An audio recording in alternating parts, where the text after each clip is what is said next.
El acta de la sesión 305 queda a disposición de los señores diputados. El señor secretario dará lectura a la cuenta. Gracias, presidente. Se ha recibido un oficio de su excelencia la Presidenta de la República, mediante el cual hace presente la urgencia suma para el despacho del proyecto que crea el Servicio Nacional de Protección Especializada de Niños y Niñas y modifica normas legales que indica.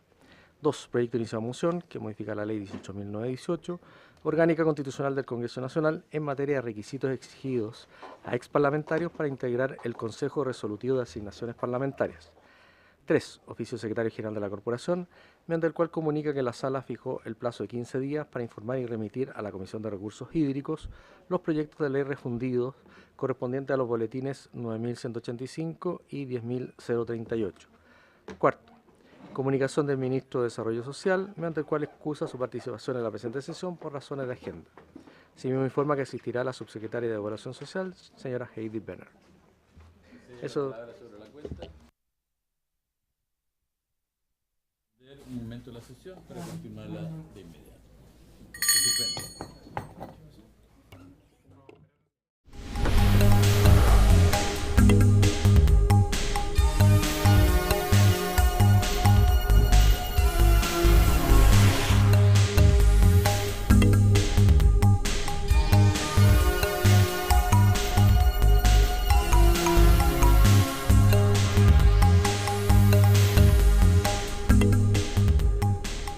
Vamos a dar inicio a la tabla de fácil despacho. Le damos la bienvenida al diputado.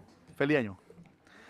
Vamos a partir entonces, como lo habíamos acordado, con la discusión y la votación de las indicaciones que han sido presentadas al proyecto que perfecciona las normas de la Constitución Política, los capítulos 1 a 8, boletín 11.342-07.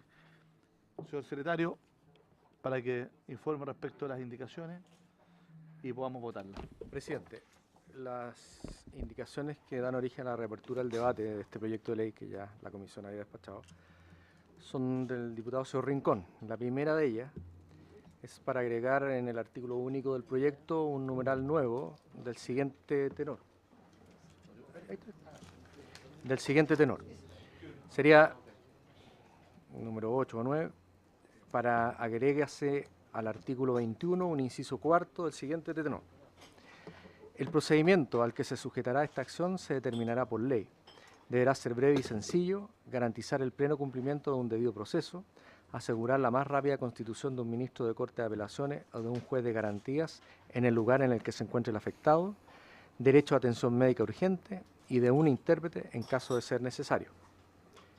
La segunda de las indicaciones, en realidad están al revés. La segunda de las indicaciones es al artículo 20 de la Constitución, que es para agregar un inciso cuarto nuevo del siguiente tenor. El procedimiento al que se sujetará esta acción se determinará por ley y deberá garantizar el pleno cumplimiento de un debido proceso que incluya, entre otros, los derechos de acción, de información del procedimiento aplicable y de los derechos que le asistan al recurrente en él, de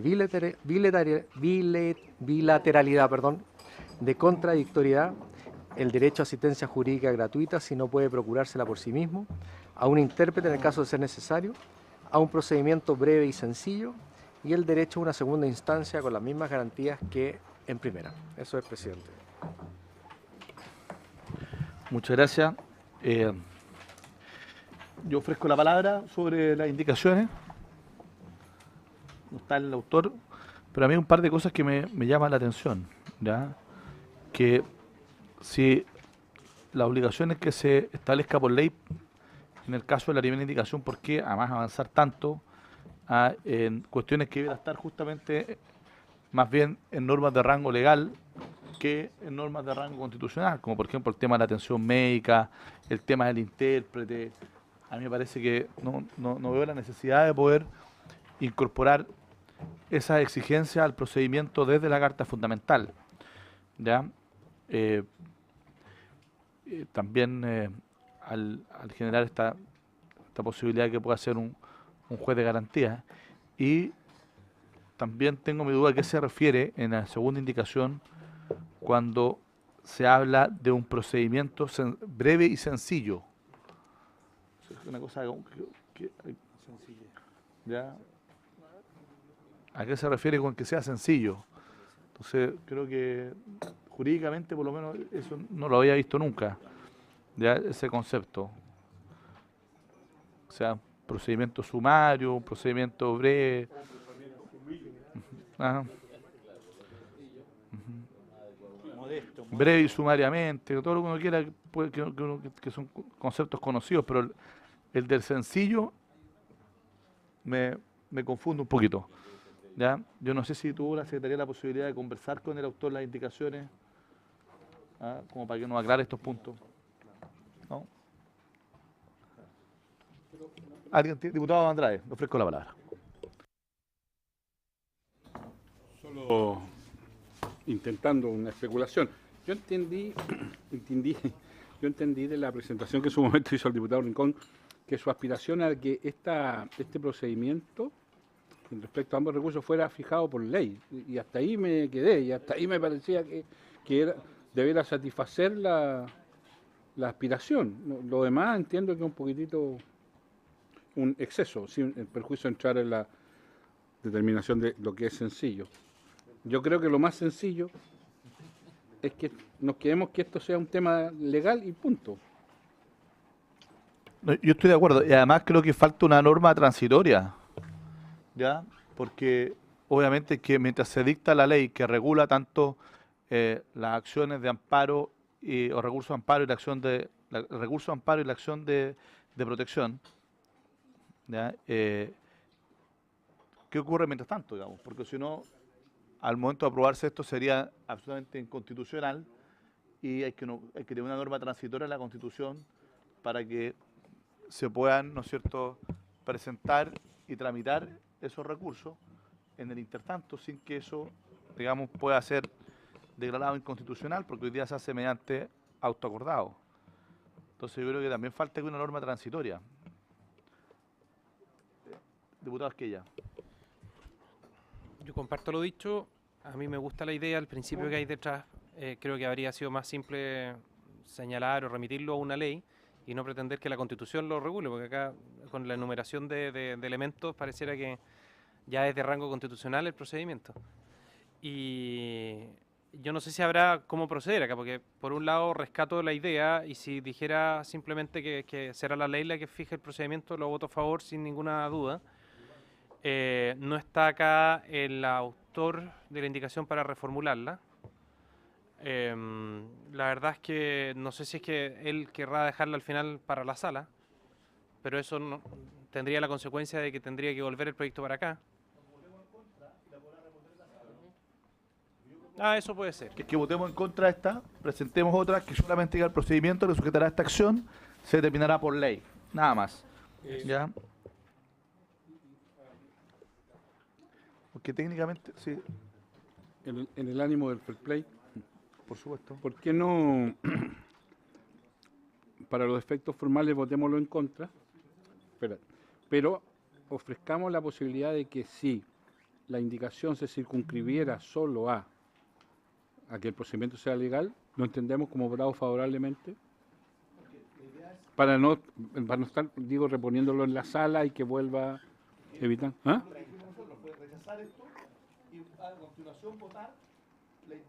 Como una indicación presentada por los que quieran, Bueno.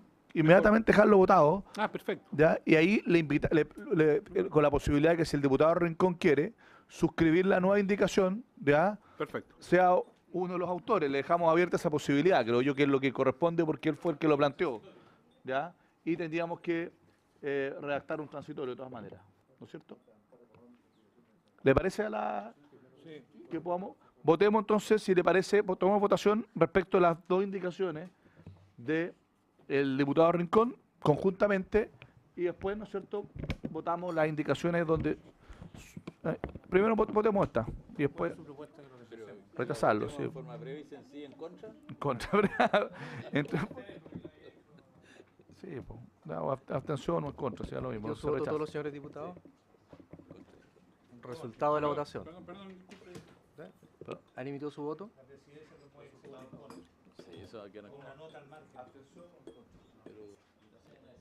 La indicación está rechazada por 4 votos en contra y 3 abstenciones. continuación, una que entiendo todos los que voten a favor la van a suscribir, si es que se llega a aprobar, que es para agregar artículo 21, inciso cuarto, Solamente. uno nuevo que diga: el procedimiento al que sujetará esta acción se determinará por ley, punto final, ¿no es cierto? Lo mismo en el caso del artículo cuarto o sea, el inciso cuarto del artículo 20. ¿Bien? El procedimiento al que sujetará esta acción se determinará por ley, nada más. En votación. Unanimidad, Pero hay que registrar. ¿Han emitido su voto todos los señores diputados? ¿Han emitido su voto todos los señores diputados? Resultado de la votación. La indicación está aprobada por 6 votos a favor y 1 en contra. El diputado Choloni votó en contra. A favor. Bueno, si le parece a la comisión, rectificamos la votación del diputado Choloni, estaría aprobada por 7 votos a por favor unanimidad de los y diputados. los 7 diputados serían autores de la indicación y se invitaría al diputado Rincón tanto a suscribirla como para, si le parece a la comisión, que también se le pueda agregar en la votación favorable, si le parece al diputado Rincón también. ¿La secretaria está de acuerdo? Por eso, si le parece al diputado Rincón. Sí, ¿le parece o no? Ya, entonces se le invita a suscribirla y a aprobarla. Perfecto. Falta un nuevo artículo transitorio. Sí. Ya, que establezca que mientras no se ¿Perdón? dicte, Sí, se lo cambiamos, diputado. le damos plazo, ¿no? Para dictar la ley, Ah, bueno, sin está- plazo. está poniéndolo. Sí, sí, es cierto. No, que mientras no se dicten las leyes a que se refiere el inciso cuarto, el artículo 20 y 21 de la Carta Fundamental, Nosotros la, regirán los nosotros, procedimientos nosotros la, actualmente vigentes. ¿Ya? ¿Le parece? en votación. En votación el artículo transitorio propuesto por la Secretaría. Que regirá el auto acordado Que, mientras no se dicte la señor ley. secretario, ¿por qué no explica su indicación? Artículo transitorio. Su propuesta de indicación. Presidente, no, simplemente de que van a regir los autos acordados respectivos mientras no se dicten las leyes a que hacen referencia los artículos 20 y 21 de la Constitución. Nada más que eso.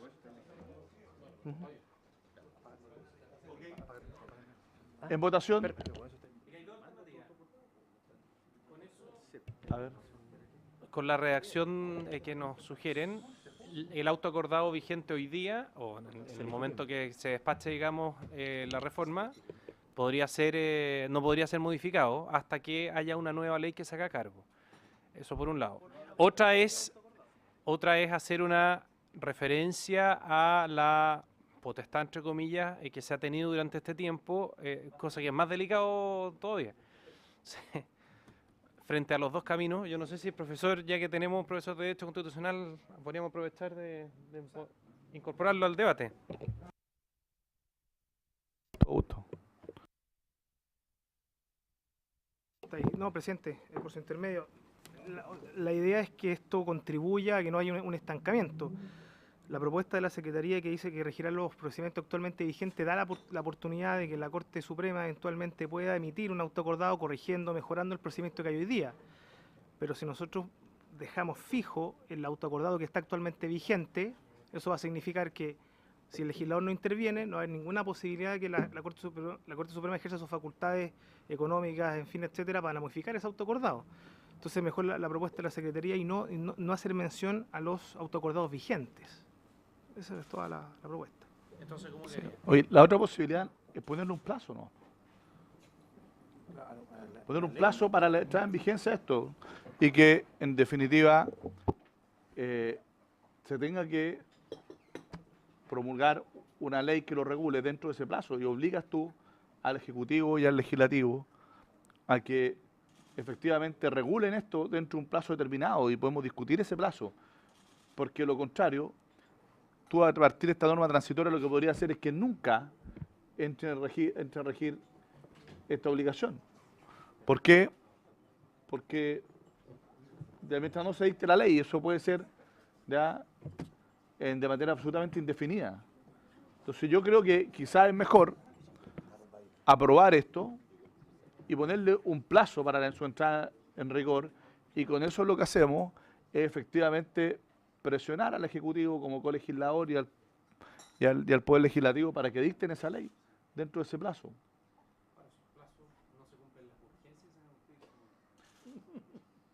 No, pero es un plazo que es súper complejo porque después de ahí tú podrías alegar que es inconstitucional todo el procedimiento. Entonces, vaya al Tribunal Constitucional, por lo tanto va a ser, a mí me parece que es más adecuado. No sé si el secretario general de la Cámara que está aquí, lo queremos invitar. ¿Y usted, a qué se debe? Feliz año. ¿Estaba viendo la televisión y bajó? ¿Qué pasó, señor Landero? Tiene que ver con el... Ah, está citado por la Constitución. No, ¿lo podemos ilustrar respecto al debate o ya lo tiene claro? Lo que ocurre es que acabamos de aprobar indicaciones que modifican los artículos 20 y 21 de la Constitución Política para establecer la obligación de que el procedimiento que regula tanto el recurso de amparo como el de protección estén determinados por ley. Entonces, lo que ocurre es que tenemos que tener una norma transitoria, evidentemente, para que en el intertanto se dicta la ley desde que se promulga y publica esta reforma de la Constitución y que se pueda dictar la ley. Y hay dos alternativas. Una es que se diga que se mantendrá vigente el procedimiento actual mientras no se dicten las leyes respectivas, o que se ponga un plazo para que eso ocurra y que no sea entonces una cuestión indefinida. O tres, no hacer nada, que significaría que publicada la reforma, entraran a regir la reforma, inmediatamente el procedimiento sería inconstitucional. Señor Landero. Presidente, mire, yo no sé cuál, no, como usted me inclino por la opción de colocar una norma transitoria que diga que mientras no se dicte la ley que establece el artículo tanto, quedan vigentes los autoacordados de la Corte Suprema en las dos materias. Porque si no, no puede dejar sin procedimiento un recurso tan importante como el recurso de amparo y un recurso tan trascendente como es el de protección. Respecto de la posibilidad de que el constituyente le ordene al legislativo dictar una determinada ley, primero me parece que eso va a depender de la voluntad del legislativo, porque no estamos hablando de una iniciativa exclusiva, estamos hablando de una norma que la pueden dictar los propios legisladores. Por lo tanto, colocar un plazo me parecería un poco inoficioso. Sí me parece importante que mientras no se dicte la ley, rijan los autos acordados en la materia hasta ese minuto. Pero colocar un plazo me parece que no va a allanar el camino para una mejor legislación, considerando que no se trata de una iniciativa exclusiva del Ejecutivo. Puede perfectamente el propio legislador dictar esa normativa. Eso es, presidente.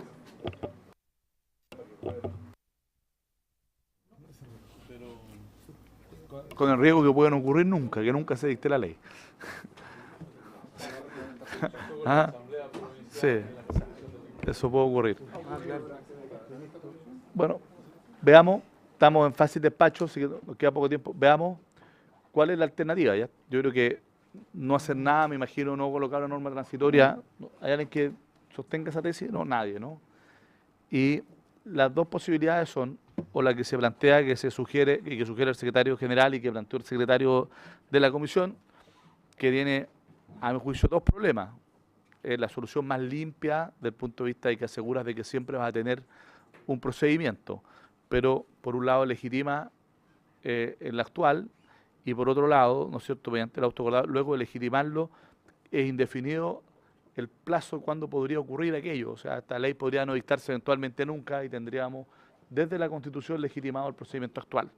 ¿Ya? Entonces, a lo mejor el problema que busca resolver podría terminar agravándolo, ¿ya? O sea, eternizando el problema que busca resolver efectivamente esta modificación. Y por otro lado, el tema del plazo es que, claro, es complejo colocarle un plazo al legislador, pero te obliga a hacerlo. ¿Por qué el plazo que sea? Porque a partir de ahí cualquiera podría fácilmente recurrir de inaplicabilidad al Tribunal Constitucional y por lo tanto eso genera una tensión para que efectivamente las leyes que regulan el procedimiento se dicten dentro de ese periodo. Diputado Esquella. Presidente, yo creo que el camino más conveniente es tomar la frase señalada por el secretario, no haciendo referencia al autoacordado vigente, sino que simplemente autoacordados de la Corte Suprema, y hacer mención explícita en el en el informe que nos referimos a la potestad que actualmente tiene la Corte Suprema, es decir, que si es que se generara controversia en algún momento, se pudiera recurrir a la historia de la ley y ahí quede plasmado, o de ahí se entienda, digamos, de que efectivamente no fue el ánimo de, una vez entrada en vigencia esta reforma, el que no se pudiera modificar posteriormente vía autoacordado mientras no exista la nueva ley. Yo creo que esa es una como solución que aborda todos los puntos de vista. Gracias, presidente. Presidente, sí, no, estaba pensando que pudiéramos resolverlo por la vía de... Nosotros estamos diciendo que el procedimiento a que se sujetará esta acción será determinada por ley. Ahí resolvemos un problema. Lo segundo es que mientras no se dicte la ley, se aplicará el autoacordado de la Corte Suprema sobre tramitación de recursos de protección y amparo, o la norma que en el intertanto lo reemplace, o que en el intertanto esté vigente. Debiendo dictarse la ley en un plazo no superior a tantos años. Lo hacemos por ley, mantenemos vigente el autoacordado, podemos hacer referencia a que eso no implica modificar la facultad de la Suprema, perdón, de la excelentísima Corte Suprema, y además le ponemos un plazo razonable de años para que se dicte la ley. Para que...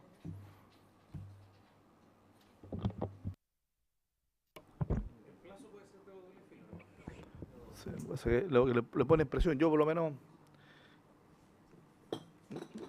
o sea, a mí me complica, sinceramente, aprobar una norma transitoria que puede terminar eternizando el problema que queremos resolver. Eso me complica.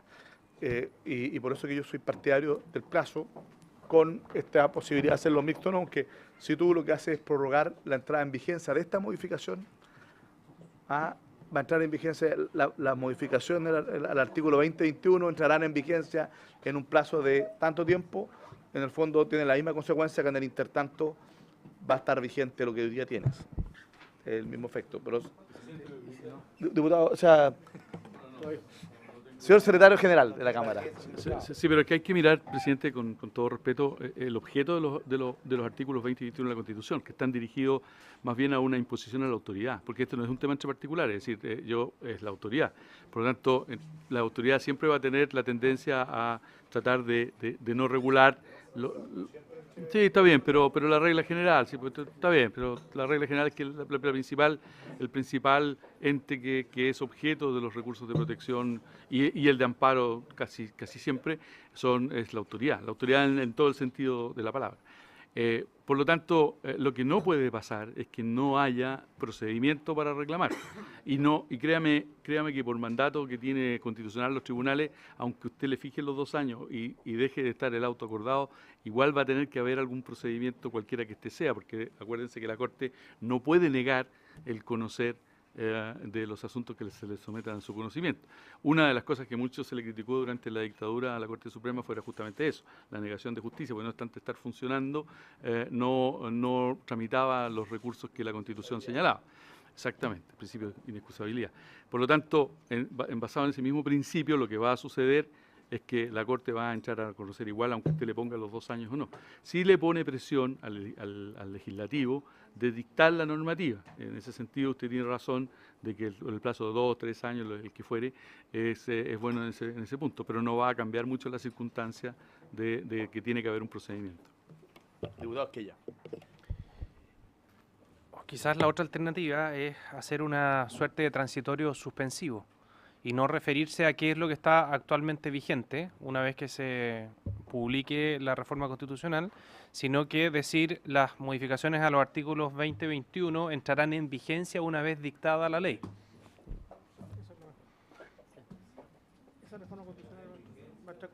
Eso es más común, por de pronto. Porque la...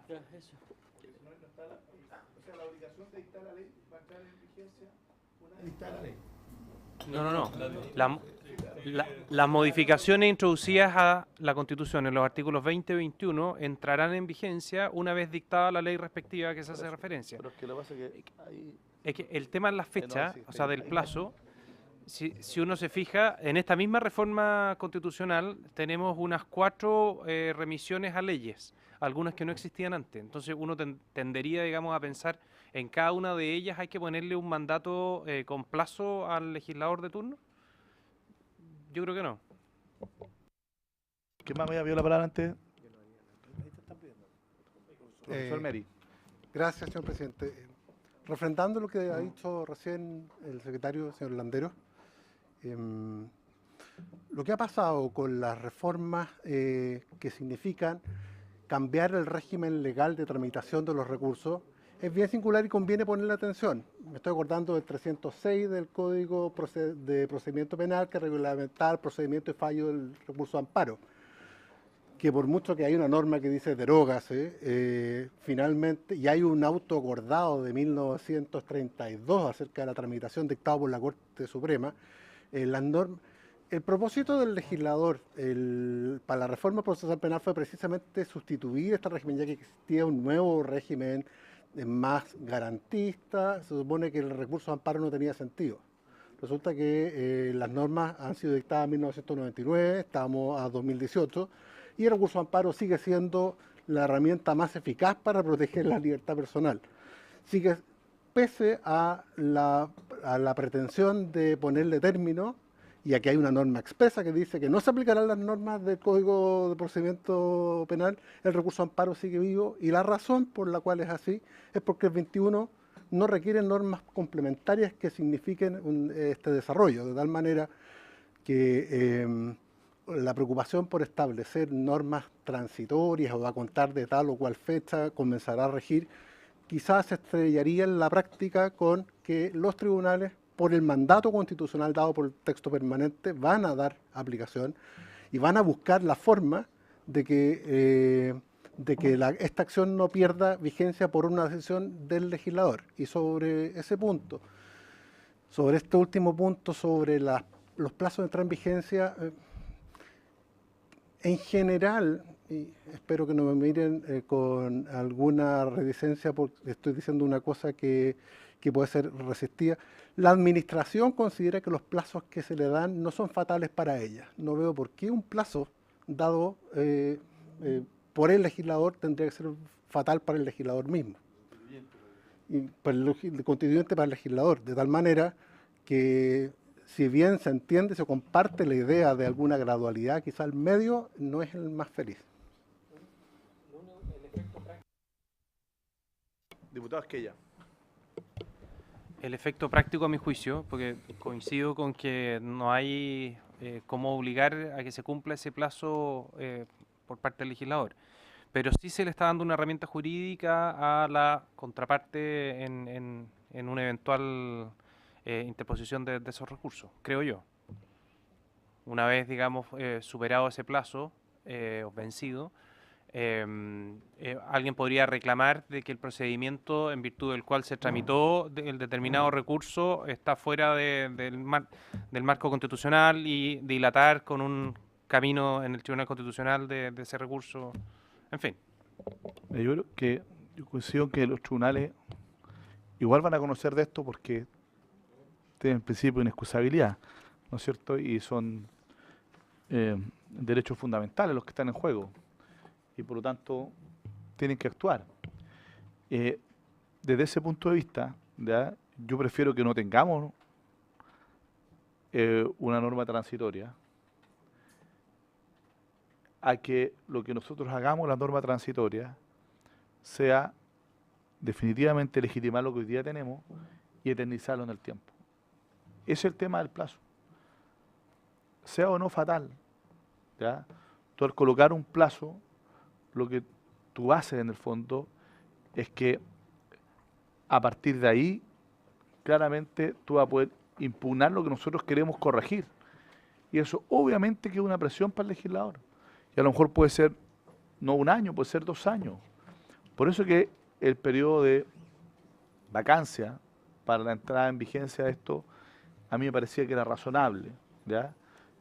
claro, tiene también sus dificultades, pero ante la alternativa de no colocar una norma transitoria y al final dejar que esto continúe tal como está mientras se regula por ley, y colocar una que al final lo que haga es definitivamente brindar de cualquier cuestionamiento el actual procedimiento y que el incentivo para poder regularlo por ley desaparezca, y que tengamos como una letra muerta de la Constitución lo que estamos aprobando hoy día, yo prefiero la primera alternativa. Bueno.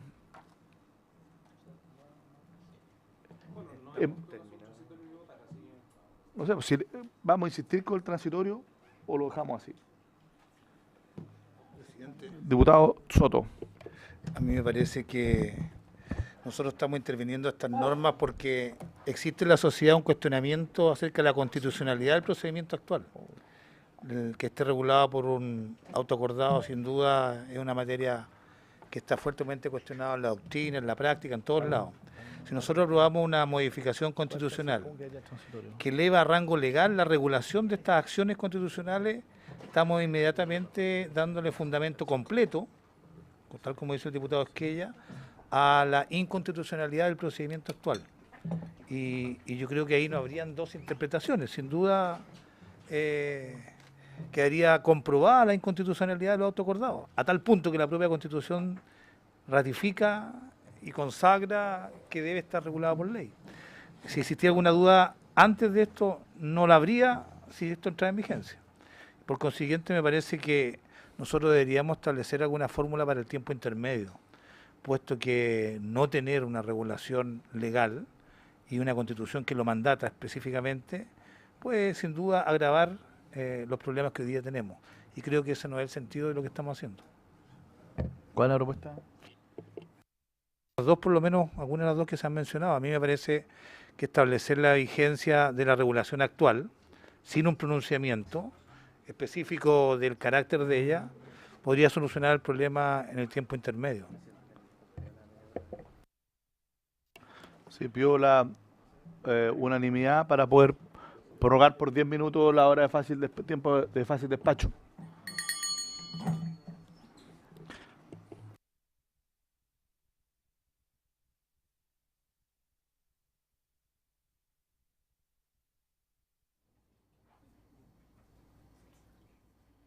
Bueno, ¿alguien va a redactar un transitorio o no va a poder votarlo? Si hay espacio para el que propuso el suspensivo. Es que es bien raro decir que la modificación que establece que el procedimiento es por ley va a entrar en vigencia cuando esté dictada la ley. Es una... Sí, pues eso fue lo que dijiste.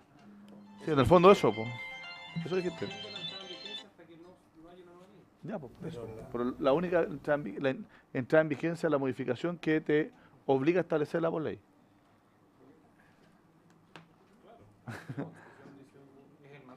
Está bien, pero el mandato va a entrar en vigencia cuando esté cumplido. No sé si me entiende.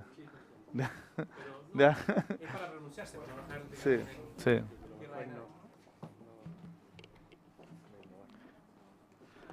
Vamos a... Si no hay ninguna... Si no hay ninguna indicación para crear un transitorio, va a quedar así nada más. ¿Ya? Si le parece entonces queda... No, pero queda para la historia fidedigna de la ley de que obviamente en el intertanto regirán las facultades que tiene la Corte Suprema y se tendrá que seguir tramitando como sea. El diputado informante ya está, que era el diputado Monquiver. Sobre este proyecto. A ver, diputado Soto, tiene la palabra el señor secretario general.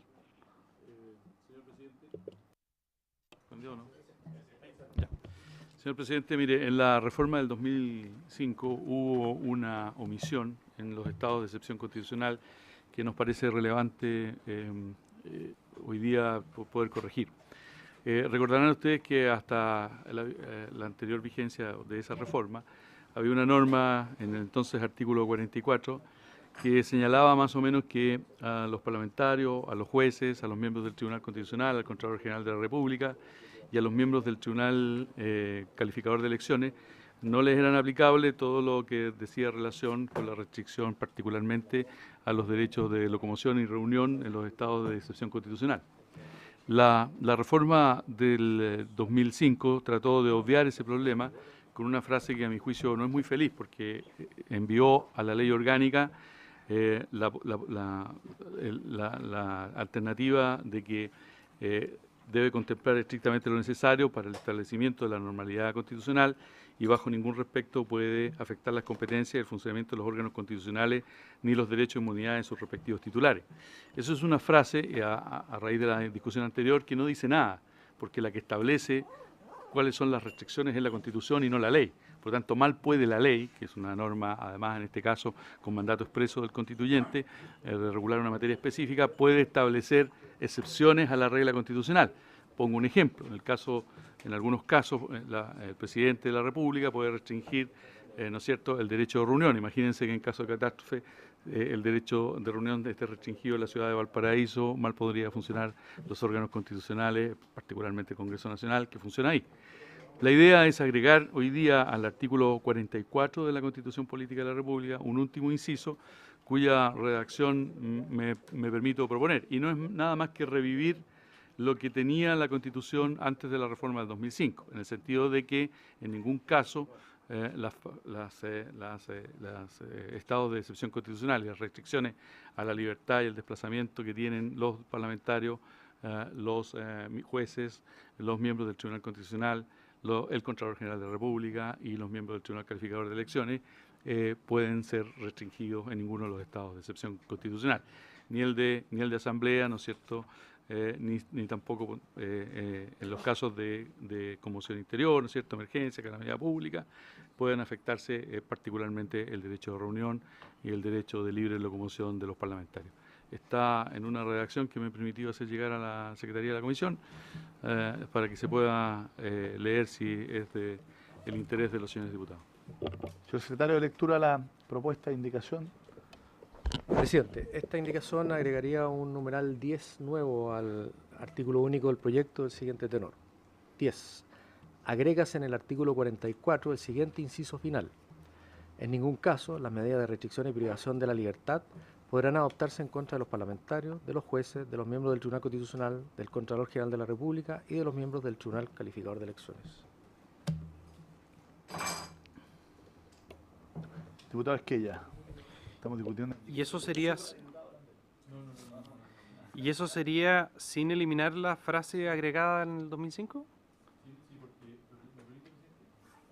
Porque uno en el mandato a la ley respecto de que lo que la ley orgánica constitucional de estados de excepción regule, no puede ella afectar las prerrogativas de los titulares de los órganos, pero está afectado por la propia Constitución. Entonces, en algún minuto de conflicto institucional podría alegarse que esa ley no puede establecer excepciones, por ejemplo, de la potestad presidencial de restringir el derecho de reunión, que no tiene en la propia Constitución excepciones excepciones constitucionales. La excepción que hace la ley de estados de excepción constitucional es respecto a la regulación que hace la ley, pero esta regulación que hace la Constitución para que el presidente pueda restringir, por ejemplo, las libertades de locomoción y las libertades de reunión está en la Constitución. Por lo tanto, la excepción tiene que estar necesariamente en la Constitución. ¿Y por qué estas autoridades? Porque son las únicas autoridades que pueden revisar las medidas de la autoridad. Por ejemplo, los jueces, obviamente, conforme al artículo 45 de la Constitución, lo pueden hacer, ¿no es cierto? El Tribunal Constitucional tiene prerrogativas en el uso de algunas de sus tareas, respecto del decreto con el cual se dicta, estoy colocando ejemplos, se dicta el estado de excepción constitucional, el Congreso Nacional, porque obviamente se tiene que presentar respecto tiene que pronunciarse en los casos que la Constitución señala respecto de determinados estados de excepción constitucional. Lo mismo vale para el Contralor General de la República y para que esto no pudiera ser la tentación en algún minuto de que se diera durante algún proceso eleccionario para que el tricel que califica las elecciones generales de la República no pueda actar. Me parece que es razonable y que hubo una omisión involuntaria durante la reforma del 2005.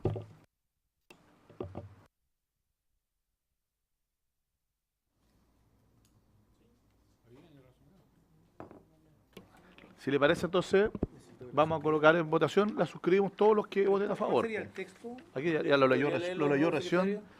Lo leyó recién el secretario, lo va a leer de nuevo. Lo escuchó poco. Sí. Léalo con una voz más fuerte. Presidente, la indicación es para agregar un numeral nuevo al artículo único del proyecto. Numeral 10. Agrégase en el artículo 44 el siguiente inciso final. En ningún caso las medidas de restricción y privación de la libertad podrán adoptarse en contra de los parlamentarios, de los jueces, de los miembros del Tribunal Constitucional, del Contralor General de la República y de los miembros del Tribunal Calificador de Elecciones.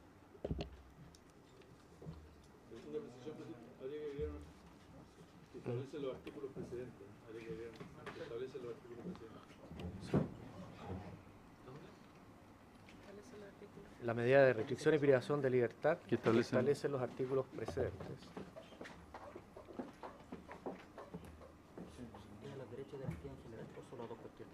A ver. ¿Perdón? La Secretaría quiere hacer No, la medida alguna de restricción y precisión. privación de la libertad que establece los artículos precedentes. Pueden afectar otros derechos de los parlamentarios. Sí, otros derechos. Sí.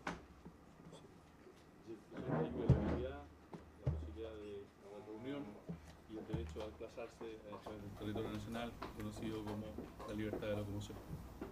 Solo esos derechos no se podrían afectar, los demás sí. Los demás son relativos al ejercicio de la pero- potestad reglamentaria. Sí, lo que pasa es que, disculpe, lo que pasa es que quiero ver cuál es el sentido de poder agregar esa frase final, porque es evidente que podría entenderse que cualquier otro derecho sí podría ser restringido. ¿Sí? A propósito de la, por su intermedio, a propósito de que si acaso todos los derechos o no, porque el artículo 39, que el que encabeza la regulación de los estados de excepción constitucional, dispone que el ejercicio de los derechos y garantías que la Constitución asegura, ahí es genérico, derechos y garantías. Entonces, si vamos a hablar de todos los derechos y garantías hacia estos sujetos orgánicos específicos, diputados, senadores, jueces, etcétera, la excepción en tanto órgano, mejor en ese artículo, que encabeza la discusión y no estar refiriendo después de cada uno de los 4 estados de excepción constitucional. A ver. Por un tema de geografía constitucional convendría estar en el encabezado. Sí, sí, le permito, señor secretario. Lo que pasa es que justamente los derechos que se restringen, los derechos que los parlamentarios tienen que tener excepción, los que digan directamente con el ejercicio de su función. Le pongo un ejemplo. Usted, que es de la 9ª región, si usted tiene un predio que en determinado minuto por un estado de emergencia institucional pueden ejercer una medida que es tomar su predio y utilizarlo, si usted lo hace genérico, usted quedaría con un privilegio que el resto de los chilenos no tienen, porque el resto, su vecino sí podrían tomarle el predio y a usted no. Cuando me refiero a tomar, me refiero a usar para los bienes que el Estado en ese minuto determine, que está regulado, por ejemplo, en los estados de catástrofe. ¿Cuáles son los que nos interesan? Los que dicen relación con la función parlamentaria, que son, a mi juicio, son simplemente el de locomoción, que usted se pueda trasladar a su distrito para ver lo que está pasando, porque si no, no podría ingresar. El segundo, que usted pueda concurrir a Valparaíso de sus distritos, a reuniones del Congreso Nacional, y obviamente el de reunión, porque usted tiene derecho a reunirse. Pero no lo puede hacer extensivo a todos los derechos que establece el encabezado del 39, porque si no estaríamos concediendo a los parlamentarios un privilegio que no corresponde. O, para no colocar a los parlamentarios como ejemplo, al señor Contralor, que también podría tener un previo personal en la zona y que se vería afectado. O en estado de asamblea, ni hablar, pues sí, en estado de guerra de conmoción interior o guerra externa, con mayor razón. Son solo lo relativo a lo que le permita a cada una de esas autoridades ejercer su función ministerial. Diputado Soto. Bueno, me parece interesante el problema que se plantea, pero no sé si la solución sea tan adecuada. A mí no me gusta, por ejemplo, que se establezcan uno a uno los cargos de las personas que tendrían esta especie de excepción a esta normalidad. Yo no veo la razón para que se pueda excluir, por ejemplo, a los integrantes o titulares de otros órganos constitucionalmente autónomos.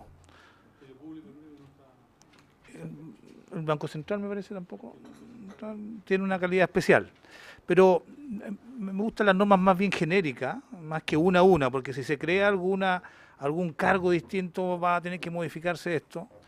A mí me parece que tengo esos dos reparos, que podría ser una frase genérica, que tenga que ver con los titulares de los órganos constitucionalmente autónomos. Y segundo, no sé si debería quedar ahí mismo, pues eventualmente debería quedar en el artículo... Eventualmente los del CAC, el Consejo de Ahorro Colectivo también. También podría ser. Porque aquí esto tiene que ver, digamos, con la exacerbación de la facultad del Ejecutivo en determinadas condiciones. Y siempre hay una tensión entre el Ejecutivo y otros poderes constitucionalmente autónomos que pueden entrar en contradicción. Y creo que la fórmula más adecuada debería hacerlo en esos niveles. Y eventualmente me parece que, dado que las normas que establecen la restricción de del derecho a la libertad están en el artículo anterior, debería estar en el artículo anterior, en el 43, como norma de clausura del artículo 43. Esas dos observaciones, presidente. Que, si usted me permite... Sí, pero si quiere que le permita, déjeme darle la palabra. Sí, por eso le digo. ¿Alguien más me había pedido la palabra? No, señor secretario, le ofrezco la palabra.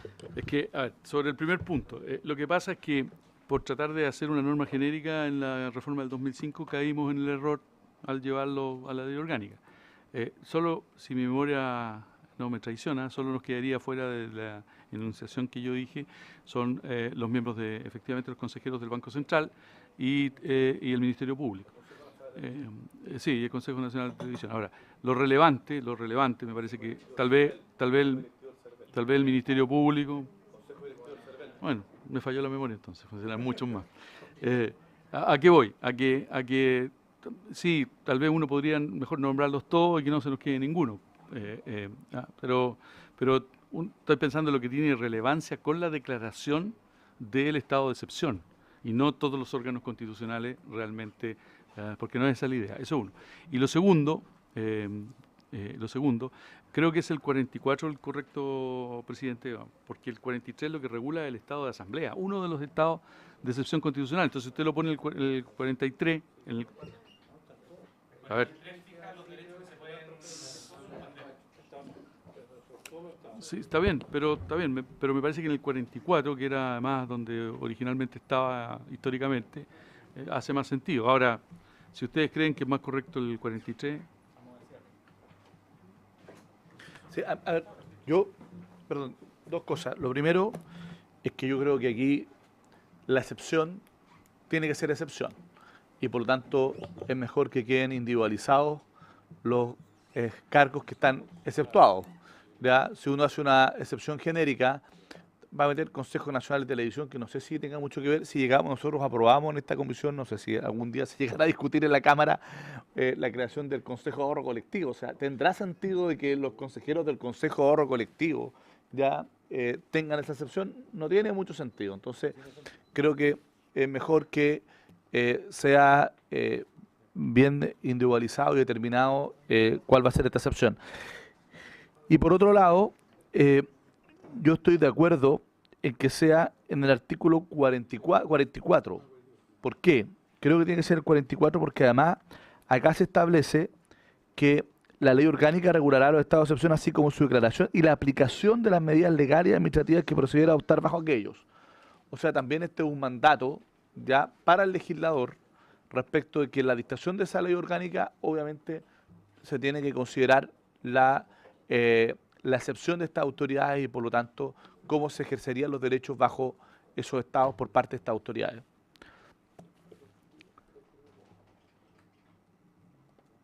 No sé si es que hay alguna... ¿Lo votamos? ¿No? Ya, lo suscriben todos los que lo votan a favor. Sí, esto sí. De agregar al Ministerio Público y, sí, al y al gobernador regional respectivo, porque ese también tendrá que estar... Perfecto, sí, tiene razón. Gobernadores... No, ya están exceptuados en la Constitución en sus respectivas... Agregando los fiscales del Ministerio Público, los fiscales del Ministerio Público y los gobernadores regionales. Que es evidente porque es una autoridad... Pero yo tengo mi duda en algo. Porque el orden público va a estar a cargo de los delegados presidenciales. Sí, pero es que esto, por eso, presidente, es justamente aquellos que no tienen funciones establecidas por la ley dentro de los estados de excepción constitucional, como las Fuerzas Armadas, el delegado presidencial, que tienen atribuciones propias y por lo tanto no pueden estar. Pero va a ser raro que no se pueda reunir el gobernador regional con el intendente, o que con no el tenga, delegado. o que no tenga la posibilidad de movilizarse por la investigación de los delitos. Porque, Sí, porque la investigación del delito es previa al defensor. Bueno, si fuera así. En el marco del proceso. No, yo creo que debiera, los fiscales, además que lo asiste el principio de objetividad, digamos, si después en el proceso. Sí. Sí, Para contar. Y no sé si. Claro. No, otra cosa es que no lo cumplan.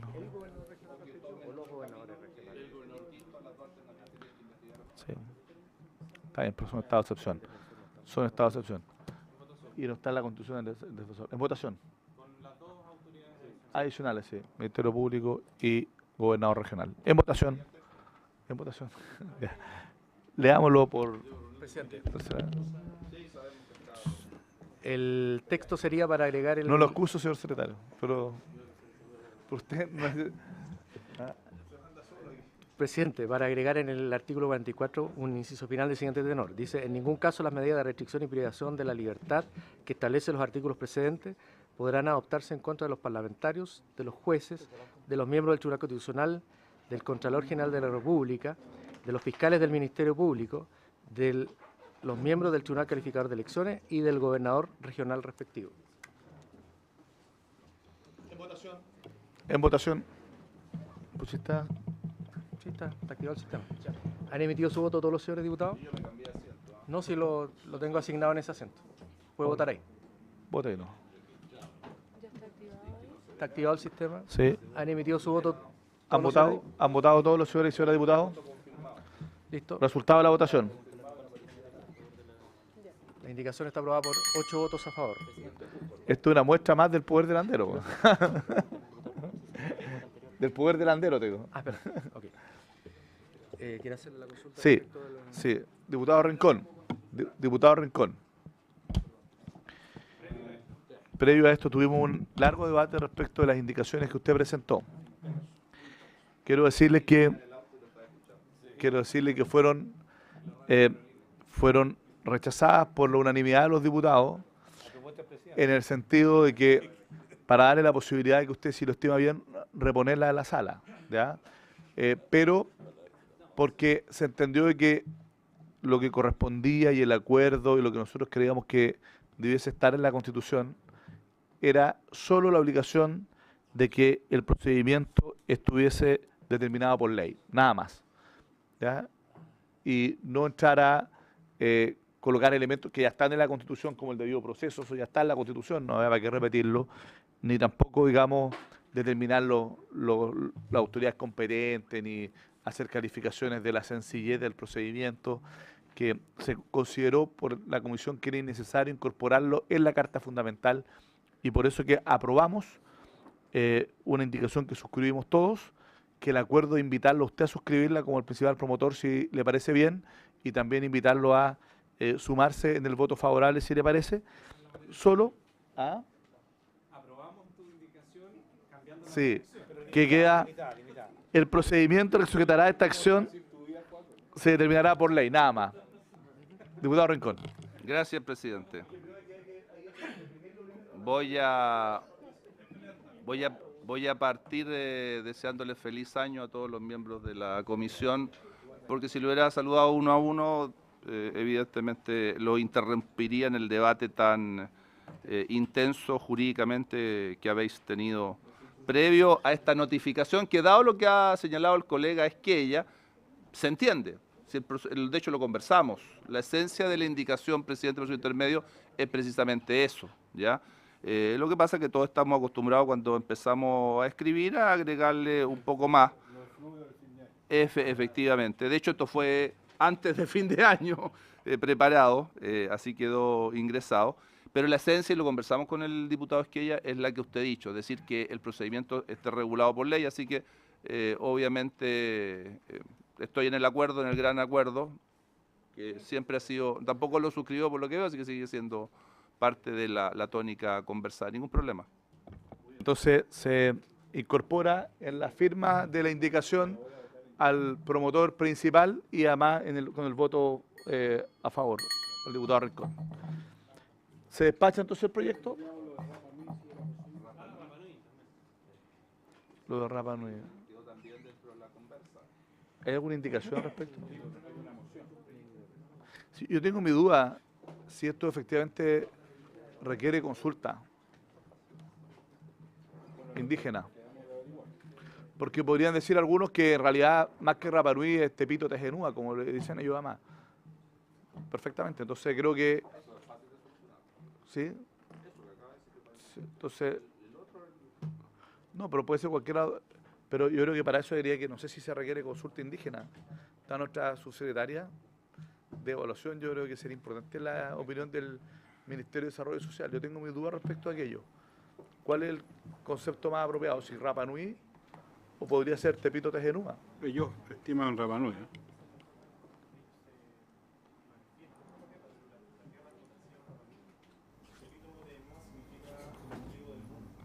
Sí, pero es que, por eso, pero ¿cuál es la manera?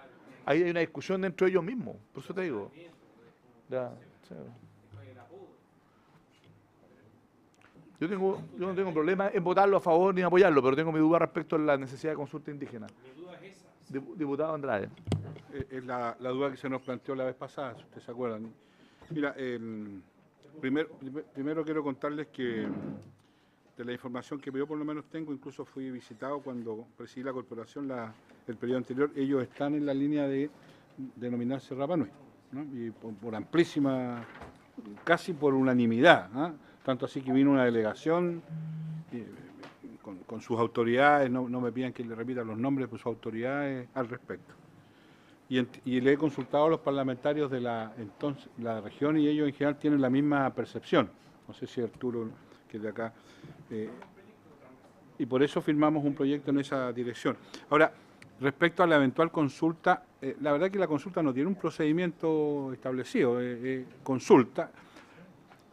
Yo tengo la impresión, perdona, presidente, yo tengo la impresión de que por lo que me he enterado, cuando se trata de normas de rango constitucional, esta consulta no tiene su eventual inexistencia, no tiene eficacia legal, digamos, ¿eh? Porque más bien es una consulta de carácter legislativo en general, ¿eh? Y además se ha tenido que ver fundamentalmente con cuestiones vinculadas con tierras o cosas de esa naturaleza, cuestiones de esa entidad. La impresión que tengo es, primero, que no hay ninguna duda de la voluntad de los Rapa Nui serán, ¿no es cierto? Los rapas, como se les conoce, los rapas. No sé cómo se llamarán realmente. Y en segundo lugar, me he dado con la impresión de que no es necesaria la famosa consulta. Y en todo caso, si así fuese, bastaría incluso que en el segundo trámite los recibiera el Senado y hiciera la consulta. No tiene otra particularidad. Eso. Sí. Es solo eso. Sí. Sí, sería la modificación sería reemplazar o colocar a Isla de Pascua o Rapa Nui y al archipiélago Juan Fernández. ¿Poner la alternativa o reemplazar definitivamente Isla de Pascua? Reemplazar. Mira, para ellos Isla de Pascua es una ofensa. Señora subsecretaria, ya que está presente, me gustaría que pudiera aclarar respecto de la eventual necesidad de consulta y decir que existe un nuevo procedimiento de consulta, que yo entiendo que sí. A ver, respecto a lo primero, parto primero por saludarlos a todos y a los que no les deseado feliz año 2018 en cada uno de los lugares donde cada uno de nosotros esté, seguro trabajando por el bien del país. Respecto a lo primero, sí hay un procedimiento, porque ¿no es cierto? Chile firma la convención de la OIT, el convenio 169, y a partir de eso hay un reglamento, que es el decreto 66, si mal no lo recuerdo. Y ese decreto lo que dice es que cuando procede una tramitación legal, se requiere mandar un oficio a la Subsecretaría de Servicios Sociales para que estudie si corresponde o no corresponde establecer una consulta. Eso es un poco lo que ha ocurrido en general con todos los proyectos y de hecho no solo se han hecho consultas a propósito del Ministerio de los Pueblos y el Consejo de los Pueblos, también ocurrió en el caso del Ministerio de la Cultura y las Artes y así en algunos otros ámbitos. Yo creo que perdón, sí, diputado Esquella. Pero con o sin consulta yo creo que es una buena noticia. O sea, al final del día, cuando mucho hay que hacer la consulta, que va a ser prácticamente unánime, es relativamente sencillo. Las consultas controvertidas son las más complejas o que pueden trabar de alguna manera la tramitación, pero en este caso yo creo que por donde uno lo mire es beneficio. Yo creo que esto tiende a ser más bien una medida afirmativa que una medida que genera afectación, ¿ya? Que ahí hay una discusión también. Yo más bien siempre he sido partidario de que las medidas afirmativas, y así lo estableció la OIT, no requieren consulta, ¿ya? Como por ejemplo el tema del feriado del Huachipanto, etcétera. Sé que el Ejecutivo siempre ha tenido una mirada bien restrictiva a eso, ¿ya? Cuando se trata de medidas afirmativas legislativas, cuando se trata de medidas que afectan directamente, que son administrativas, lo hacen igual siempre, o sea, modifican las políticas, los programas, etcétera, sin consultar mucho. Lo que sí, yo para los efectos de que hay mucha legislación donde se hace expresa mención a Isla de Pascua, yo sería partidario quizás de incorporar a Isla de Pascua o Rapa Nui, poner la alternativa. ¿Cuál es el problema? ¿Ya? Y con eso nos evitamos que el día de mañana tener que corregir un conjunto de legislación, de normas administrativas, etcétera, normas de rango reglamentario, etcétera. ¿Ah? Claro, el camino del medio, el de la sabiduría, Estamos volviendo, estamos recuperando la identidad. Perdón.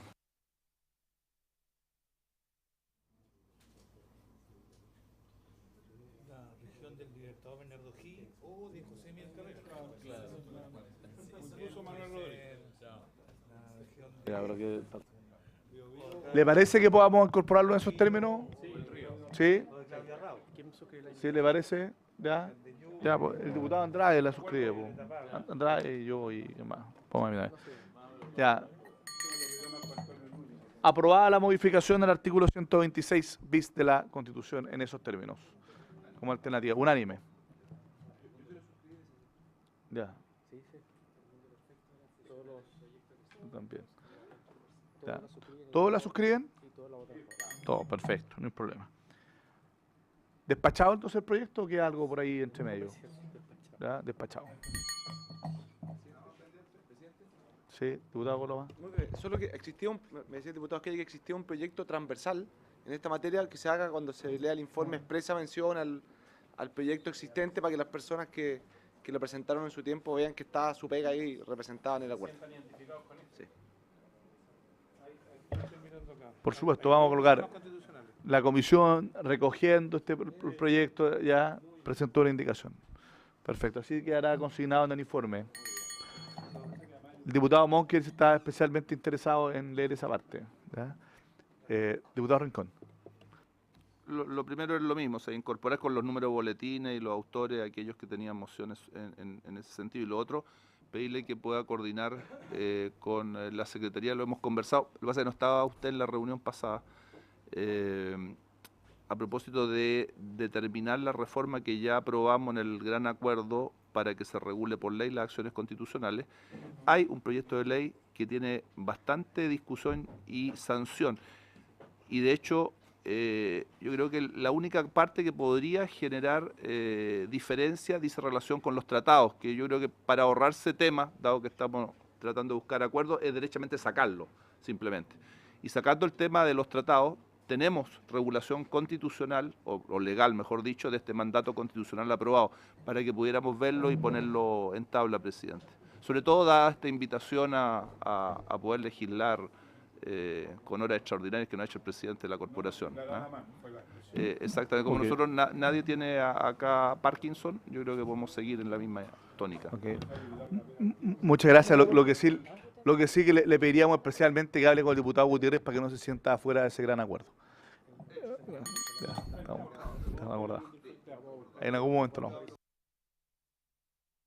Bueno, pasando ahora a la tabla ordinaria,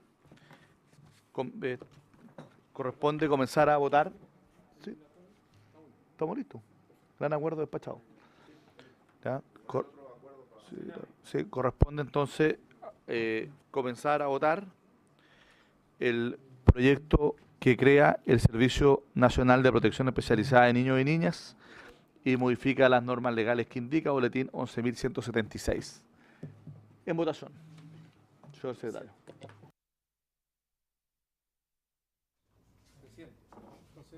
Sí. Corresponde iniciar la discusión particular del proyecto de ley sobre el Servicio Nacional de Protección Especializada de Niños y Niñas. La primera indicación es al artículo 2, página... Perdón, tiene razón. Corresponde votar el artículo 1 del proyecto de... No tiene indicaciones. Déjame agregar al diputado Gutiérrez que llegó... A ver, no se me ha ido ninguno. Diputado Palomazo.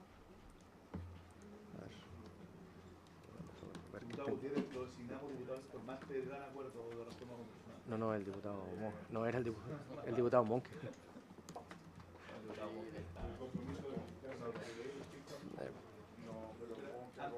Andrade quería agradarte esa manera, pero no apoyo necesario. Ya, ok. Andrade quería someterse a esa comodidad, pero... Yo te voy a redactar todo lo otro del asignato concluido. Yo lo voy a ordenar. Presidente. En votación, artículo primero. Artículo primero. Han emitido su voto todos los señores. Señora diputada. Señores diputados. ¿Han emitido su voto? Resultado de la votación. Aprobado por unanimidad, 8 votos a favor. Exacto. Presidente, el artículo 2.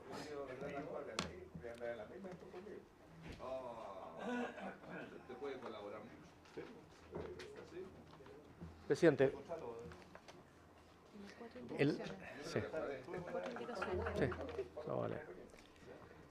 Presidente, el artículo 2 tiene 4 indicaciones del siguiente tenor. La primera de ellas es del Ejecutivo, que es para sustituir el artículo 2 por el siguiente. Artículo 2. Protección especializada. La protección especializada es aquella provisión de prestaciones dirigidas a restituir el ejercicio de los derechos vulnerados de los niños y niñas debido a abuso y maltrato, según lo definan las leyes respectivas y teniendo en especial consideración su ocurrencia en el contexto de violencia intrafamiliar, trata, tortura, explotación sexual y laboral infantil y a abandono cuando carezcan de cuidados maternales o paternales y a atender a los niños sujetos de adopción. La protección especializada estará también dirigida a la reparación de las consecuencias de la vulneración de derechos. La segunda indicación es de la diputada Nogueira, que es para reemplazar también el artículo 2, del siguiente tenor. Protección especializada. La protección especializada es aquella provisión de prestaciones dirigidas a restituir el ejercicio de los derechos vulnerados de niños y niñas debido a abuso, tortura, tratos inhumanos o degradantes, maltrato y trata, según lo definan las leyes respectivas, a explotación sexual y laboral infantil, a abandono cuando carezcan de cuidados maternales o paternales, a inhabilidad transitoria o permanente de quienes tienen su cuidado personal para velar por los derechos de aquellos niños, la propia conducta o situación de los niños, cuando ésta ponga en peligro su vida o integridad física o psíquica, o la de otras personas, y a atender a los niños y niñas sujetos de adopción. La protección especializada estará también dirigida a la reparación de las consecuencias de la vulneración de derechos y a la prevención de nuevas vulneraciones. La tercera indicación es del diputado señor Rincón, que es al texto propuesto por el mensaje, intercalarle entre las expresiones la protección especializada es aquella y provisión de prestaciones dirigidas a restituir el ejercicio de los derechos, lo siguiente, destinada a la promoción y protección de los derechos de niños y niñas y, en particular, la cuarta indicación es de la diputada Nogueira, que es para incorporar en el artículo 2, luego del punto aparte, que pasa a ser punto seguido, la siguiente frase, Especial preocupación se tendrá respecto de aquellos niños que infringieren la ley penal, pero que conforme a la ley 20.084 son inimputables.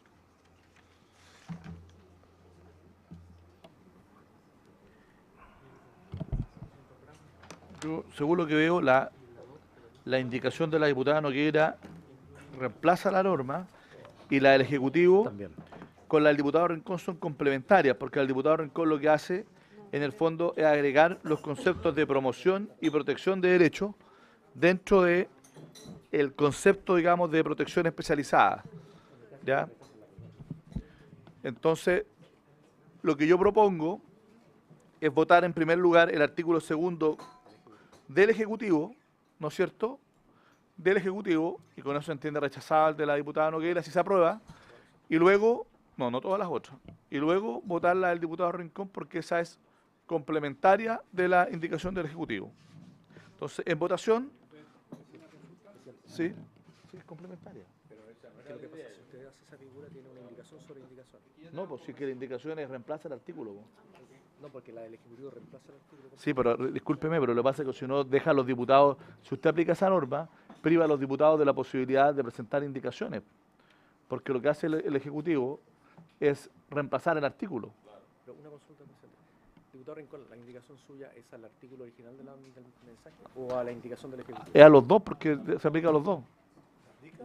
Absolutamente. A los dos, no solo porque se aplica absolutamente, como dice el presidente, sino porque no olviden ustedes que expresamente señalamos que nos preocupaba el plazo de la presentación del Ejecutivo tan a última hora, dentro del plazo, por cierto, pero tan a última hora, porque nosotros nuestras indicaciones ya las teníamos listas y no conocíamos el texto nuevo integral del Ejecutivo. Pero independientemente de ese tema que es más bien procesal, está el hecho de lo que dice el presidente en términos que para cualquiera de los dos artículos vale la indicación presentada. Teníamos una conversación sobre este punto ya hecha con el Ejecutivo, a lo mejor la la subsecretaria le podría ilustrar sobre el particular, porque de hecho hay un concepto, para terminar, hay un concepto que está conversado, pero que no está incorporado porque fue fruto de la conversación, que dice relación con los niños en situación de calle. ¿Ya?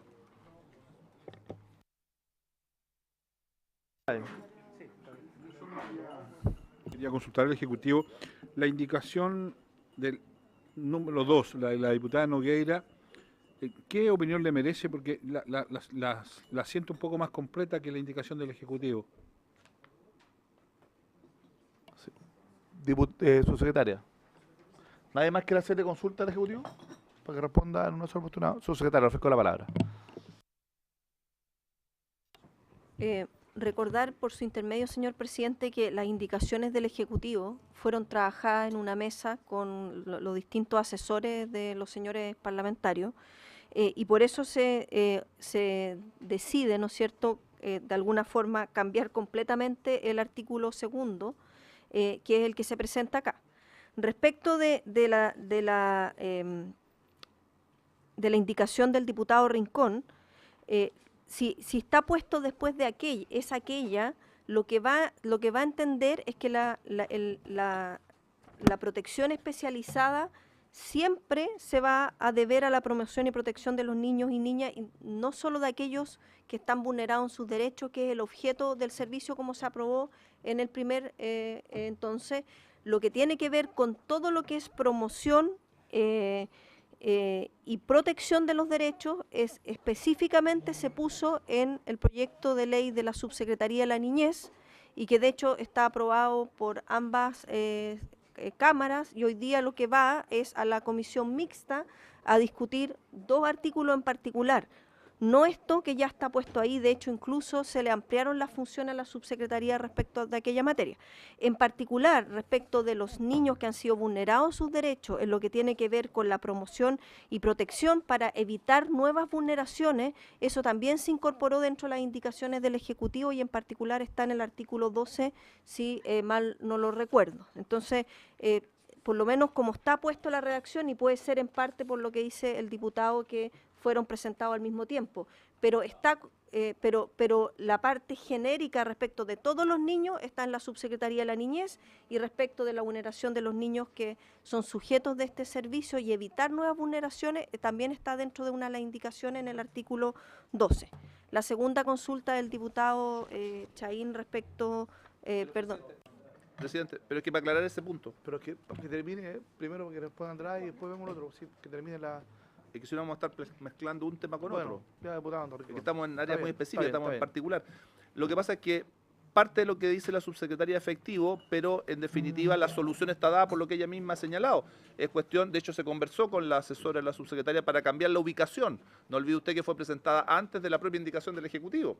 Entonces es un tema de redacción, pero hay coincidencia en que podemos llevar la indicación nuestra adecuándola en su redacción con el texto del Ejecutivo. Yo no metería el artículo 12 porque la verdad que tiene otra falencia el 12, y después se la podemos explicar, no calza con esto, ¿ya? Pero es bueno recogerlo colocándolo con, en eso tiene razón la subsecretaria, una redacción más conveniente y viendo cómo incorporamos, que fue conversado, el tema de los niños en situación de calle, y separamos, diferenciamos el tema de la adopción, porque estamos definiendo protección especializada y no queda con esta redacción adecuadamente establecido ese punto. Solamente quizás salvar la idea del diputado Rincón con lo que plantea usted, y creo que lo resuelve bien de la siguiente manera, ya que se dividió la discusión. ¿Qué le parece si quedara el Ejecutivo tal cual está, pero con un pequeño cambio, que sería el siguiente? Protección especializada.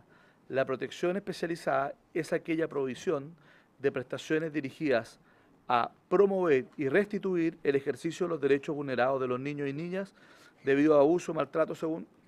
A mí me parece que queda bien, porque promover y restituir el ejercicio de los derechos de los niños vulnerados, claro, y el ejercicio de los derechos vulnerados de los niños. Los derechos vulnerados no cuadra con promover los derechos vulnerados. Claro, por eso, promover y restituir el ejercicio de los derechos de los niños vulnerados debido a abuso y maltrato, según quedaría de esa manera.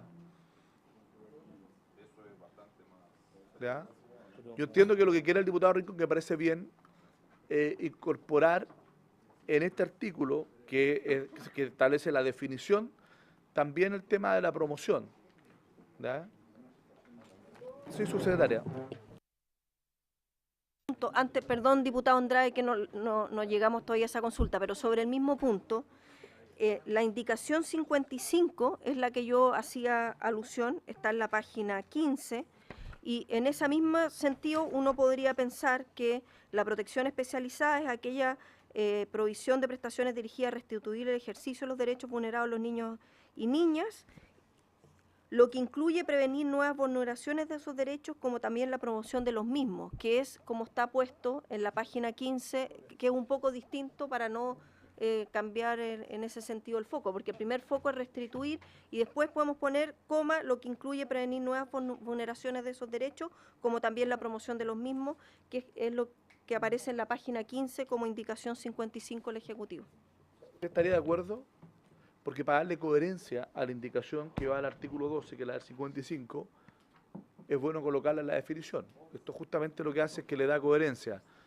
Si quiere lo hacemos en los mismos términos como se plantea en la indicación 55, ¿ya? Y ahí queda mucho más ordenado.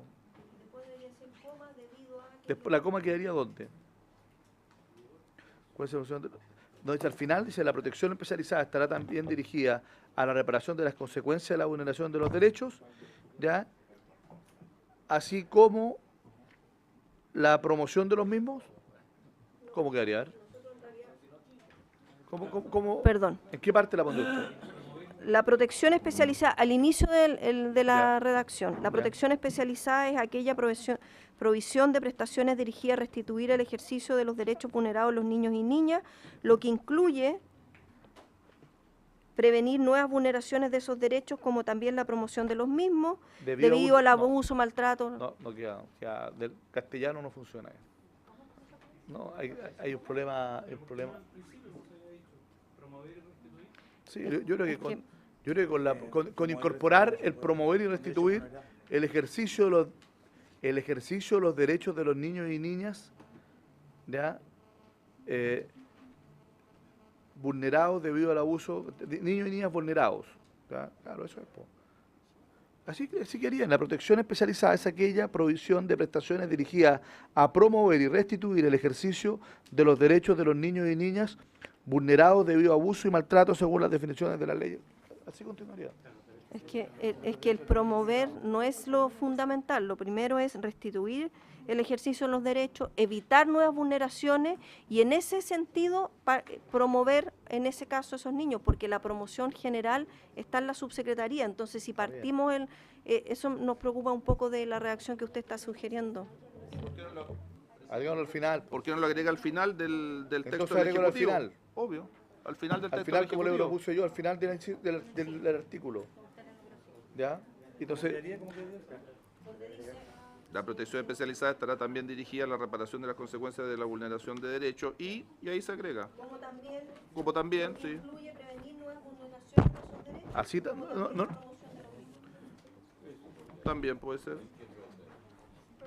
La protección especializada estará también dirigida a la reparación de las consecuencias de la vulneración del derecho, lo que incluye, ¿no es cierto?, una nueva vulneración de los mismos. Prevenir nuevas vulneraciones. Lo que incluye prevenir nuevas vulneraciones. Como también la promoción de los mismos. Como también la promoción de los mismos, ya. ¿Le quedó claro, señor secretario? ¿No?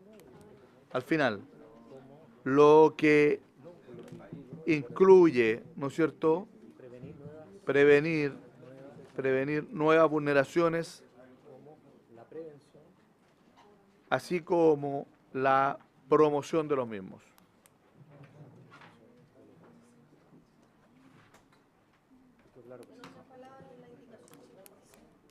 Claro, por eso por aquí queda mucho más, queda más redonda. Solo para aclararle a la subsecretaria, este es el concepto, no tiene que ver con las líneas de acción. Sí. Yo hago un concepto y después la línea de acción, obviamente que voy a de una u otra forma reiterar parte del concepto, pero primero tengo que establecer mi marco de acción. Por supuesto, si la definición lo que hace es darle coherencia con las líneas de acción del servicio. Ahora, el tema de los niños... Señora subsecretaria, diputada Rincón, sí. El segundo punto, el tema de los niños sujetos a adopción, a atender a los niños sujetos a adopción. Está como... claro, parece casi una vulneración más, pero la adopción en sí es un instituto. Sí. Entonces, en el mismo artículo segundo.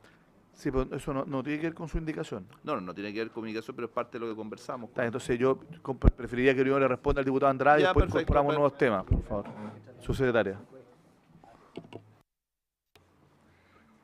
Presidente, por su intermedio, nosotros lo que hicimos en la indicación del Ejecutivo fue poner todos los conceptos que tienen efectivamente definición en las leyes respectivas y entendemos que esos conceptos son comprensivos respecto de lo nuevo que agregaría la indicación de la diputada Nogueira, que es a inhabilidad transitoria o permanente de quienes tienen el cuidado personal de velar por los derechos de aquellos niños. Entendemos que cuando un niño ha sido vulnerado en sus derechos, parte de los problemas es la inhabilidad que ocurre de quien estaba, ¿no es cierto?, a cargo de ese niño.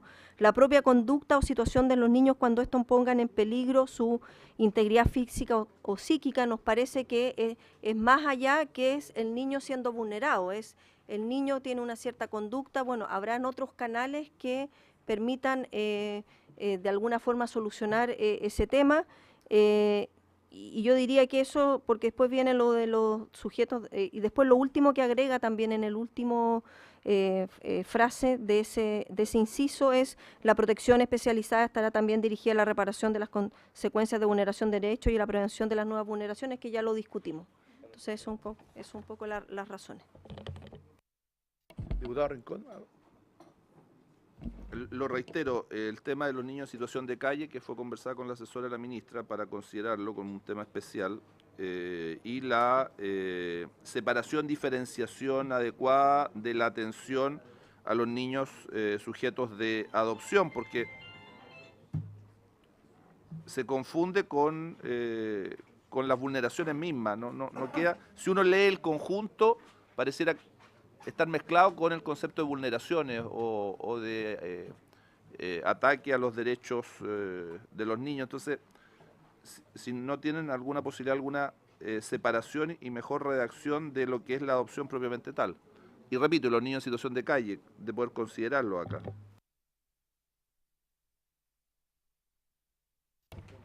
Sí, aunque en realidad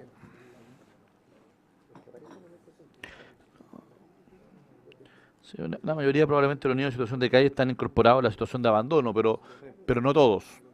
Yo creo que hay, porque está bien, yo creo que la primera tentación que uno tiene cuando uno lo lee es decir, pero son niños que están abandonados, por estar en situación de calle.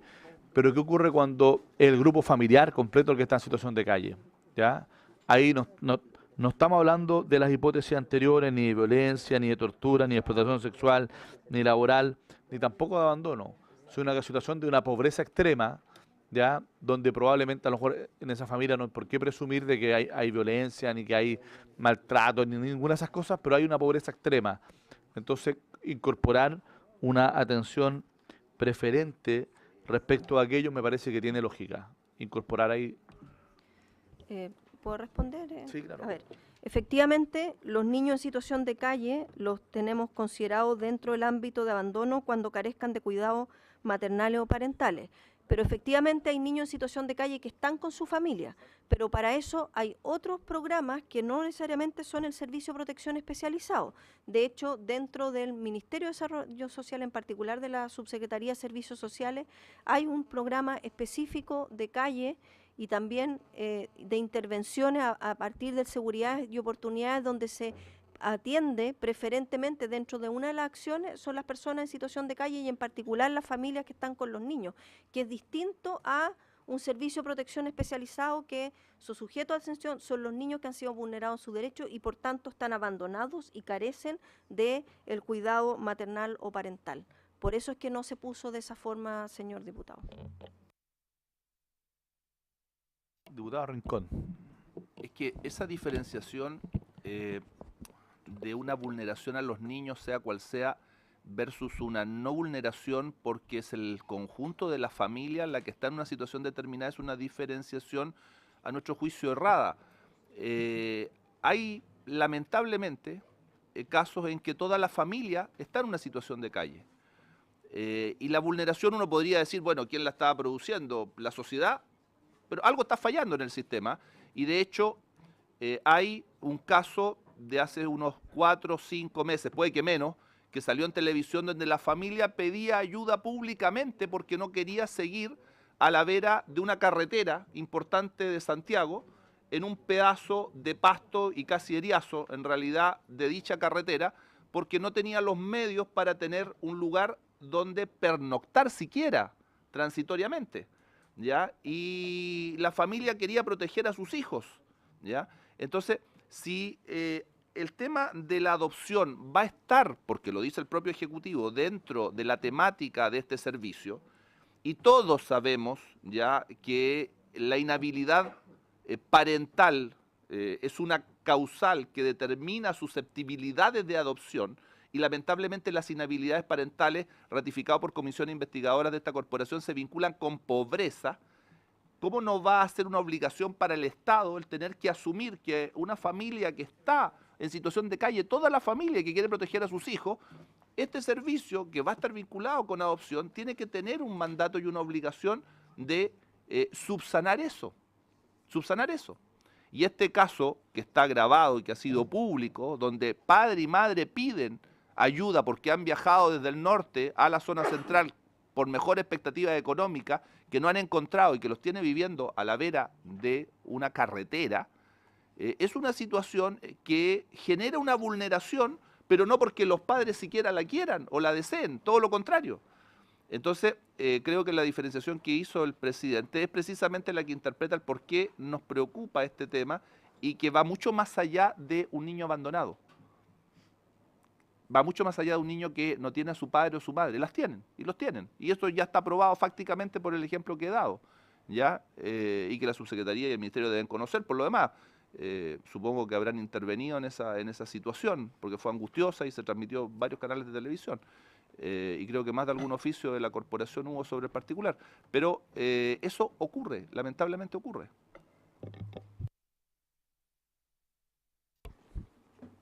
Sí, no sé si le parece a la comisión como pedir que podamos integrar a las personas en situación de calle, a los niños en situación de calle, más allá del tema del abandono. Yo creo que aquí cuando uno ve la definición, obviamente lo que busca es restituir el ejercicio de los derechos vulnerados de los niños. Abuso y maltrato. Obviamente aquí estamos hablando de una situación ¿ya? De un maltrato más bien de la sociedad respecto a estos niños. ¿Ya? Entonces, sí, diputado Soto, déjame, estaba yo hablando, después, difícil leerla cuando están pidiendo la palabra cada rato, pero le doy la palabra, ya me desconcentró. Diputado Soto, le doy la palabra, diputado Soto. Disculpe, no era mi intención. A ver, este es el artículo 2 de este proyecto de ley que establece una definición, yo diría amplia, pero a la vez específica, porque estamos hablando de protección especializada. Yo creo que se hizo un buen esfuerzo con todo el grupo de asesores para hacer una definición que comprendiera el objetivo de la ley, que es atender a la infancia vulnerada como concepto general, y también estableciendo algunos casos específicos que tienen que ver con leyes especiales o con situaciones incluso de delitos específicos. Pero creo que seguir ampliando esta definición para objeto de incluirle en ella todas las hipótesis que se pueden dar, yo creo que no es la vía de solución. También, así como plantean de los niños, niñas en situación de calle, también podríamos establecer la situación de los niños migrantes, de las personas que transitoriamente padecen de una tragedia, una emergencia, incendio. Es decir, yo creo que excede el marco de esa norma establecer un catálogo de distintas situaciones específicas. A mí me parece que cuando hablamos de abandono, ya creo que se hace una definición importante de las situaciones. Abandono cuando carezcan de cuidados maternales o paternales. Podríamos establecer alguna calificante, así como abandono cuando carezcan de los debidos cuidados maternales y paternales. De los debidos cuidados. Ahí se establece una calificante que permita a la autoridad judicial o quien corresponda poder establecer alguna situación que oriente en el sentido de la ley.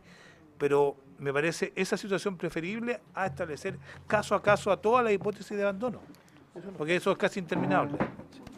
Yo solo aclarar que esto es una numeración no taxativa, porque lo que dice es, y teniendo especial consideración su ocurrencia, o sea, acá lo que define esto es la situación de abuso o maltrato, ¿no es cierto? Eso es lo que define, cualquier niño en situación de abuso o maltrato. En especial cuando se dan en contextos de violencia intrafamiliar, trata. O sea, ahí hay un esfuerzo adicional que tiene que existir, pero hay una norma que es más bien general, ¿no es cierto?, que es situación de abuso o maltrato. Mi pregunta, ¿ya? Y es bueno que esto quede por último para la historia fidedigna de la ley, es ¿qué ocurre con ese abuso o maltrato? ¿Ya? Es más bien estructural, ¿ya? No es una cosa, no es una violencia institucional, ni de una persona determinada, ni los papás, ni el abandono, sino que es una cuestión estructural, ¿ya? Como lo que ocurre con la situación de los niños en situación de calle, que efectivamente ya no están en una hipótesis de abandono. Ahí efectivamente es una cuestión estructural, ¿ya? Estructural. Entonces, creo que ahí efectivamente una consulta, si es que se incorpora esto, no lo dice, digamos, si se entiende así, si no se entiende así, porque si se entiende así, a lo mejor no es necesario ponerlo expresamente porque caemos en la norma de carácter general, ¿no es cierto?, no en la de especial consideración, pero creo que es bueno señalarlo expresamente. Subsecretaria. Solo quiero aclarar, porque yo en ningún momento dije que no era una vulneración de un derecho a que una familia viva en situación de calle y que esa familia más tenga a los niños viviendo con ellos. De hecho, muy bien lo ha dicho las personas del Hogar de Cristo, que la pobreza es una vulneración de derechos, pero eso no significa que tengamos que ponerlo en el servicio de protección especializado. De hecho, la ley 20.595, que crea el subsistema Seguridades y Oportunidades, que reemplazó el Chile Solidario, en su artículo 4, señala quiénes son los usuarios de este subsistema y, por tanto, de lo que son todas las materias de atención de pobreza. Y, en particular, habla de las personas en situación de calle, las familias con los niños o adultos. Entonces, Aquí lo que queremos resguardar especialmente son aquellos niños que efectivamente carecen de cuidado y están abandonados en la calle o donde estén abandonados. Y esa es un poco la diferencia, porque si no estamos hablando de la política general que existe en el subsistema de seguridad y oportunidades, que de hecho lo dice el artículo 4 de la ley 20.595, y eso es un poco lo que queremos precisar. Si seguimos ahondando en más materia, de partida también significa aumento de gasto, y eso a mí me cabe dudas también si la indicación no pasa a ser inadmisible. La admisibilidad la califica este presidente, pero lo que le quiero señalar es que lo siguiente, mire, chuta, yo la verdad es que después de su intervención tengo serias dudas de aprobarlo tal como está. O sea, porque si usted me dice que el servicio de atención especializada no se va a poder preocupar de los niños en situación de calle y que no estén en una situación de abandono, reconociendo de que la situación de calle es una vulneración de los derechos, ¿ya? Yo no puedo aprobarla tal como está. O sea, si es que me dice, mire, en realidad esto sí, pero no tenemos por qué colocarlo de manera específica porque está dentro de la primera parte del artículo, cuando habla en general, ¿no es cierto?, de abuso y maltrato, me parece que perfectamente podría ser aprobado. Pero como usted me dice que no, y que en realidad este servicio no debería preocuparse, ya, sino que son las políticas generales de los niños en situación de calle, que no estén en situación de abandono de sus padres, yo creo que hay que mejorar el artículo. Diputado Rincón. Tan efectivo es lo que usted señala, presidente, que producto de la migración, esto se va a incrementar. Esto se va a incrementar. Aquí hay una familia preocupada de sus hijos que está toda en situación de calle. Y el ministerio no puede decirnos, ni la subsecretaria, que este tema está en otra parte, porque este servicio vincula con adopción. Si vincula con adopción, y el texto lo dice, el que nos propone el Ejecutivo, para llegar a una adopción hay que llegar a una susceptibilidad de adopción previa, y para la susceptibilidad de adopción, presidente, yo tengo que considerar distintos elementos, y este tema, la calle, la situación de calle, va a surgir, y no hay una no responsabilidad de los padres. Los padres están clamando tener una solución. ¿Y quién se les va a otorgar? ¿Cómo van a hacerlo? ¿Quién los va a orientar? ¿Quién los va a ayudar? ¿Quién los va a sacar de la vera en la carretera? Y con migración esto va a aumentar. Entonces, no veo cuál es la lógica del Ejecutivo de no querer considerar ese tipo de situaciones. O sea, un abandono distinto, un abandono en solitario porque no hay vínculo parental o porque los padres, teniendo vínculo, existiendo físicamente, no lo quieren asumir. Es distinto a que los padres, queriendo asumirlo, queriendo protegerlo, no tienen la protección y ya están todos en situación de calle.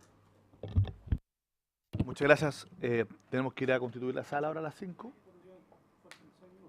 Sí, tenemos que levantar 10 minutos antes de acuerdo al reglamento. ¿Ya? Pero si quiere hacer alguna consulta sobre el punto, porque creo que es bueno que se recojan, porque mañana lo vamos a discutir. No hemos opinado al respecto. Yo puedo estar de acuerdo con lo que se está diciendo, con lo que sostiene el diputado Rincón, pero otra cosa es verse la necesidad de identificar cada una de las circunstancias para incluirlas dentro de la definición. Un poco lo que señalaba la subsecretaria a propósito del artículo 12. O sea, yo no creo que sea necesario incluir cada una de las circunstancias en la definición propiamente tal. Porque si no nos vamos a trabar. Tenía una duda quizás un poco más profunda. Claro, sería una ley de un solo artículo.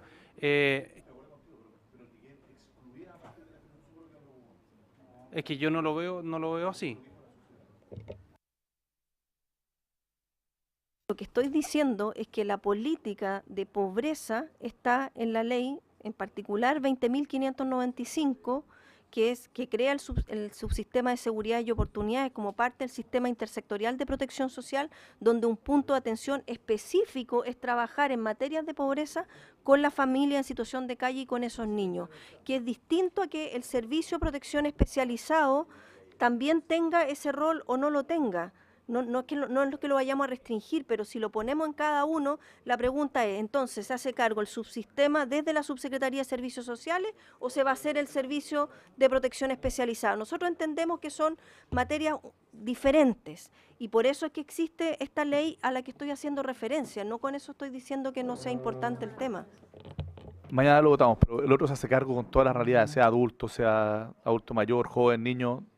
¿ya? Y acá la idea es que tenga un servicio especializado por las características del sujeto, que son niños, que son distintas. Ese era, era el tema, y esa es la diferencia. Bueno, levantamos la sesión, habiéndose cumplido el objeto de la misma, continuamos mañana.